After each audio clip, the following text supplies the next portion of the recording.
തീർച്ചയായും വിജയം UDF-നൊപ്പമായിരിക്കും എന്നതുകൊണ്ടാണ് ഞാൻ പറഞ്ഞത്. അക്കാര്യത്തിൽ സംശയമൊന്നും വേണ്ട. അതിന്റെ ഭൂരിപക്ഷം എത്രയാണെന്ന് നോക്കിയാൽ മതി. 10,000-ന് മുകളിൽ. ഭരണവിരുദ്ധ വികാരവും ജനങ്ങളിൽ ഉണ്ടായിട്ടുള്ളതും പരിഗണിക്കുമ്പോൾ UDF-ന് മുൻതൂക്കമുണ്ട് എന്നുള്ളത് വ്യക്തമാണ്. നിലമ്പൂരിൽ 11,077 വോട്ടുകളുടെ ഭൂരിപക്ഷത്തിൽ ആര്യാടൻ ഷൗക്കത്ത് വിജയിച്ചപ്പോൾ ശരിയാകുന്നത് പ്രൈം വിറ്റ്നസിന്റെ പ്രവചനം കൂടിയാണ്. തെരഞ്ഞെടുപ്പിന് മുന്നേ ഞങ്ങൾ നടത്തിയ വിശകലനത്തിൽ തെരഞ്ഞെടുപ്പ് വിദഗ്ധൻ ഡോക്ടർ അനിൽകുമാർ കൃത്യമായി പറഞ്ഞിരുന്നു ഷൗക്കത്തിന്റെ ഭൂരിപക്ഷം 10,000 കടക്കുമെന്ന്. അത് കൃത്യമായി. രാഷ്ട്രതന്ത്ര വിദഗ്ധൻ ഡോക്ടർ ഗോപകുമാറും UDF തന്നെ വിജയിക്കുമെന്ന് കൃത്യമായി വിലയിരുത്തിയിരുന്നു. എന്നാൽ സോഷ്യൽ മീഡിയയിൽ പലരും ഈ പ്രവചനം തെറ്റുമെന്നാണ് പറഞ്ഞിരുന്നത്. എന്നാൽ വോട്ടെണ്ണിയപ്പോൾ പ്രൈം വിറ്റ്നസിന്റെ പ്രവചനം കൃത്യമായി. നേരത്തെ പാലക്കാട് ചേലക്കര ഉപതെരഞ്ഞെടുപ്പുകളിലും ഞങ്ങളുടെ പ്രവചനം ശരിയായിരുന്നു. എന്തുകൊണ്ടാണ് ഇത്രയ്ക്ക് ഉറപ്പ് നിലമ്പൂരിൽ ഇത്തവണ UDF ജയിക്കുമെന്ന്? UDF-ന് തന്നെയാണ് വിജയസാധ്യത എന്ന് ഉറപ്പിച്ചു പറയുന്നതിന് ചില കാരണങ്ങളുണ്ട്.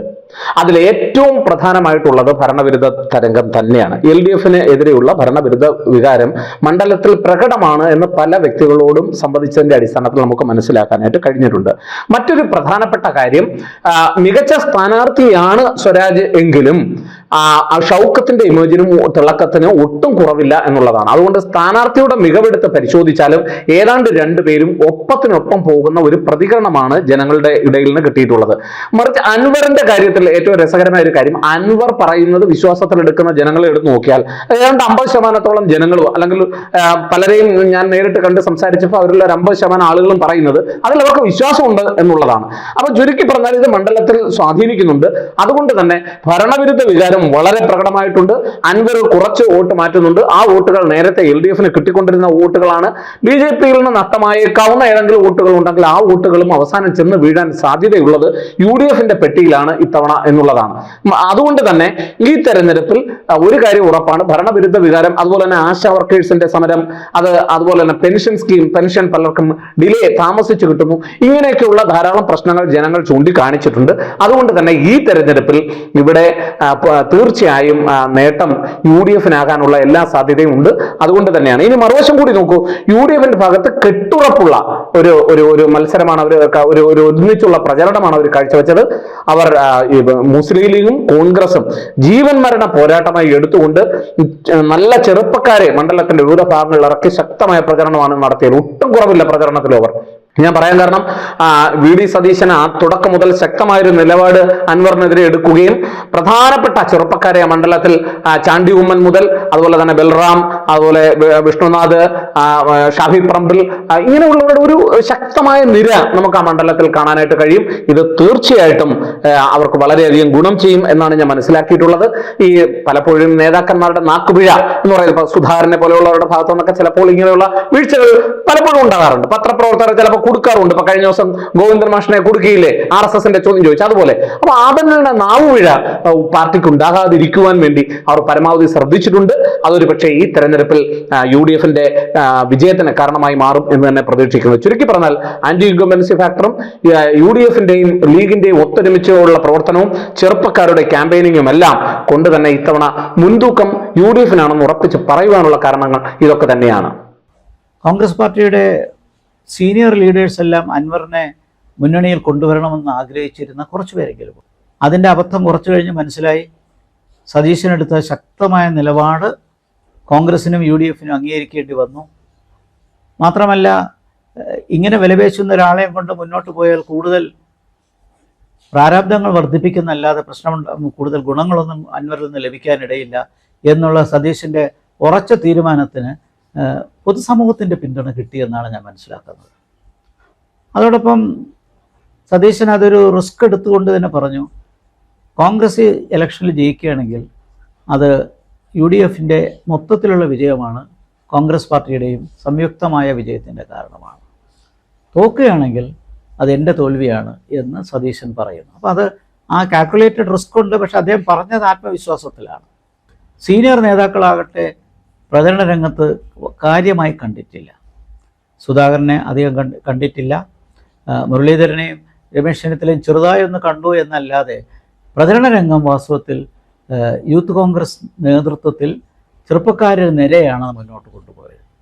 ഷാഫി പറമ്പിലും രാഹുൽ മാങ്കൂട്ടത്തിലും വിഷ്ണുനാഥും ബലറാമും മാത്യു കുഴൽനാടനും, അങ്ങനെ ചെറുപ്പക്കാരുടെ ഒരു നല്ല നിര ഈ തിരഞ്ഞെടുപ്പ് അതിൻ്റെ നേതൃത്വം ഏറ്റെടുത്തു. അത് ഒരു കോൺഗ്രസ് സംബന്ധിച്ചോളം ഈ സമയത്ത് വന്നതൊരു പോസിറ്റീവ് ഫാക്ടറാണ്. കാരണം ഡിസ്ക്രെഡിറ്റ് ആയിട്ടുള്ള പല ലീഡേഴ്സും വന്ന് അതും ഇതും പറഞ്ഞ് കൂടുതൽ കൺഫ്യൂഷൻ ഉണ്ടാക്കുന്നതിനേക്കാൾ ചെറുപ്പക്കാർക്ക് അവരുടേതായ ഒരു കാഴ്ചപ്പാടിൽ അത് അവതരിപ്പിക്കാൻ പറ്റുന്നു എന്ന് പറയുമ്പോൾ അതിനൊരു സാങ്കത്യം വർദ്ധിക്കുന്നു എന്നുള്ളതാണ്. ഭരണവിരുദ്ധ വികാരത്തെക്കുറിച്ച് പറയുമ്പോൾ വിലക്കയറ്റം, അഴിമതി, സ്വജനപക്ഷപാതം, പിന്നെ നേതൃത്വത്തിൽ കണ്ടിട്ടുള്ള അരഗൻസ്, അത് അണികളിലുണ്ടായത്, ഇങ്ങനെ തുടങ്ങിയ ഒരുപാട് ആക്ഷേപങ്ങൾ ഭരണത്തെക്കുറിച്ച് ചൂണ്ടിക്കാണിക്കുന്നതുണ്ട്. അത് ജനങ്ങൾക്കിടയിൽ അത് വലിയ സംസാരമുണ്ട്. തെരഞ്ഞെടുപ്പ് രംഗത്ത് അത് വേണ്ട രീതിയിൽ UDF ക്യാമ്പയിൻ ചെയ്തോ എന്നുള്ളത് സംശയമുണ്ടെങ്കിലും വളരെ നിശബ്ദമായിട്ടെങ്കിലും ആൻറ്റി ഇൻകംബൻസി പ്രവർത്തിക്കുന്നുണ്ട്. ഈ ഘടകവും അതോടൊപ്പം അൻവർ പുറത്തു വന്ന സാഹചര്യവും കൂടി പരിഗണിക്കുമ്പോൾ നഷ്ടം കൂടുതൽ വരാൻ സാധ്യതയുള്ളത് ഇടതുപക്ഷത്തിനാണ്. പരമ്പരാഗതമായി UDFന് വലിയ മുൻതൂക്കം ലഭിച്ചിരുന്നൊരു മണ്ഡലമാണ് നിലമ്പൂർ. 1967 CPM സ്ഥാനാർത്ഥിയായിരുന്ന കുഞ്ഞാലി ജയിച്ചത് ഓർക്കുന്നുണ്ട്. കഴിഞ്ഞ 2016-ലെയും 2021-ലെയും ഇലക്ഷനിൽ അൻവർ വിജയിച്ചതും ശ്രദ്ധിച്ചു കഴിഞ്ഞാൽ ബാക്കി എല്ലാ തിരഞ്ഞെടുപ്പുകളിലും 1970 മുതൽ 2011 വരെയുള്ള എല്ലാ തിരഞ്ഞെടുപ്പുകളിലും കോൺഗ്രസ്സാണ് വൻ വിജയം നേടിയെടുത്തത്. നിലമ്പൂർ മണ്ഡലത്തിൻ്റെ ഒരു പ്രത്യേകത, അവിടെ ആര്യാടൻ മുഹമ്മദ് കൊണ്ടുവന്ന ഒരു രാഷ്ട്രീയ പാരമ്പര്യമുണ്ട്. ഒരു വശത്ത് ലീഗിനെ പ്രീണിപ്പിക്കാതെ അവരുടെ സ്ഥാനത്ത് തന്നെ നിർത്തിക്കൊണ്ട് കോൺഗ്രസ്സിനകത്തുള്ളൊരു മതേതരത്വ ആശയത്തെ മുന്നോട്ട് കൊണ്ടുവന്നുള്ളൊരു രാഷ്ട്രീയ പ്രവർത്തനമായിരുന്നു ആര്യാടൻ മുഹമ്മദ് നടത്തിയത്. അതിന് അംഗീകാരം ലഭിച്ചു എന്നുള്ളതാണ് അദ്ദേഹം തുടർച്ചയായി ജയിച്ചതിൽ നിന്ന് നമുക്ക് മനസ്സിലാക്കാൻ പറ്റുന്നത്. പക്ഷേ അദ്ദേഹത്തിൻ്റെ മരണശേഷം പിന്നീടുണ്ടായ തിരഞ്ഞെടുപ്പുകളിൽ അത് ഉദ്ദേശിക്കുന്ന രീതിയിൽ വന്നില്ല.